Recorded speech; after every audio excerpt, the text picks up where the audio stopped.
Hello, friends.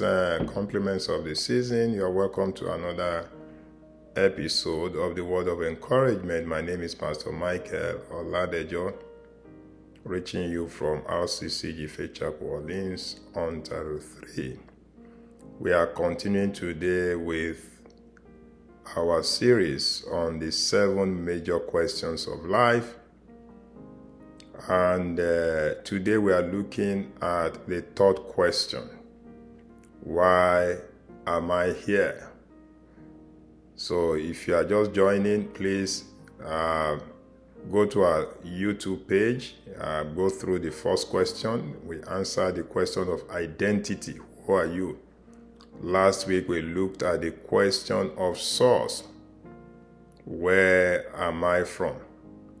Today, by the grace of God, we are looking at the question of purpose. Why am I here? Purpose simply is the reason for our existence, or the reason why God has made us and sent us here on earth.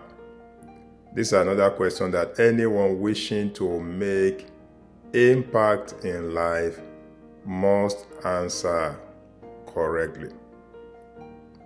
God is a God of purpose. He has reasons why He has created all things. When you look at the trees of the field, you look at the birds of the air, the fish of the sea, everything have their purpose. In Proverbs chapter 16 verse 4, the Lord has made everything for His purpose, even the wicked for the day of trouble.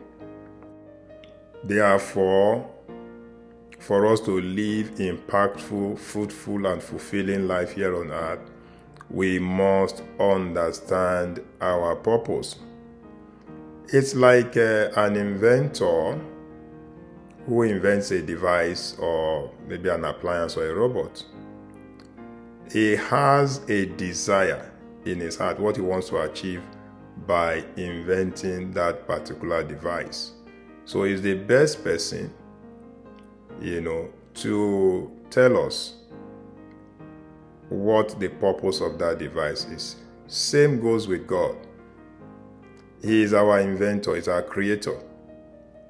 So the starting point for you discovering your purpose is that you must be connected with God, because it's all about Him. It's all about His desire.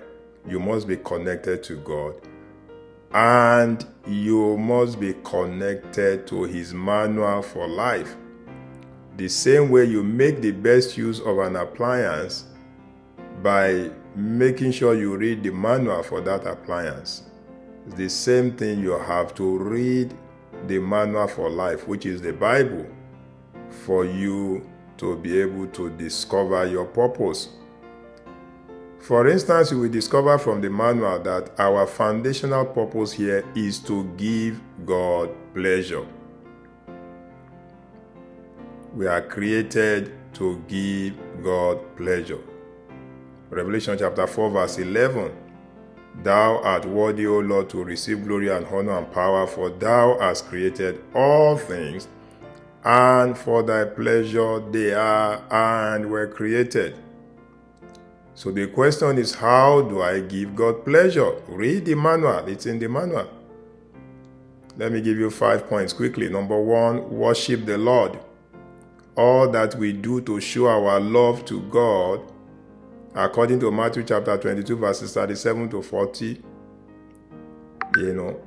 gives pleasure to God.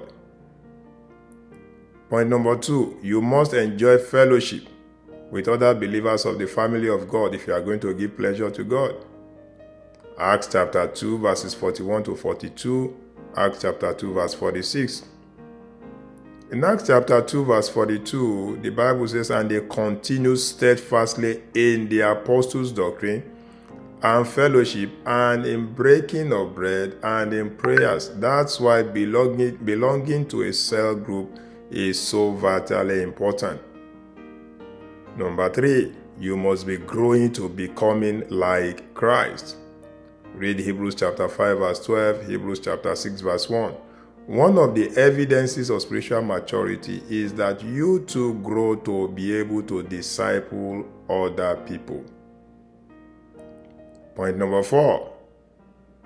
To give pleasure to God, you must put your unique gifts that He has given to you to use by serving others. In the process of doing that, you will discover your specific purposes in life if you have not already done that.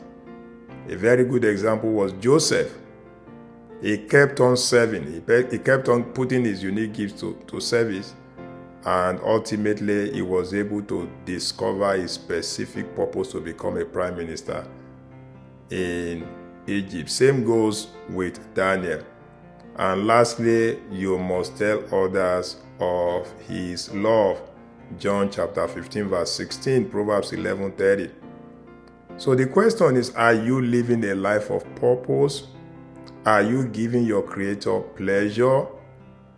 If you are living the foundational purposes of life as outlined above, definitely if you are yet to discover your specific purpose, it's just a matter of time you will discover it.